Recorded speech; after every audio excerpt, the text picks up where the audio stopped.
Hər vaxtınız xeyir olsun. Cənnət Park Təmir Qrupu olaraq istəyirəm sizə növbəti bir layihəmizi təqdim edeyim. Hansı ki, bu çox maraqlı bir layihədir.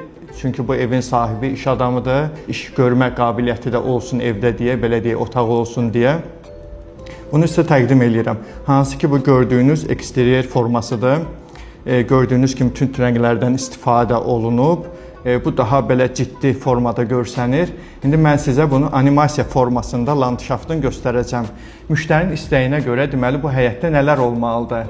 2 maşınlıq yer olmalıdır əlbəttə ki. Gördüyünüz kimi maşınlar rahatlıqla yerləşə bilir və landşaftında hovuzu, yay mətbəxi və istəyir ki, quşlar saxlamaq üçün bir məkanı da var hətta. 220 kvadratlıq mənzildir, 8 sotda hazırlanıb. Və ikinci mərtəbədə rahat panoramaya açılan bir yerdə ofis kimi də bir yer hazırlamışıq ki, baxma, yenə də ofisdə işləyən iş adamları əlbəttə ki, dincəlmək üçün rahat bir mühit axtarır və sakit, gözəl mənzərəsi, panoraması olan bir mənzildir. Təbii daşlardan istifadə olunub, ağaclardan çox istifadə olunub, əlbəttə ki, oksigendir. Özdə Fatma kimi dəniz qırağı bir yerdə çox gözəl məkandır.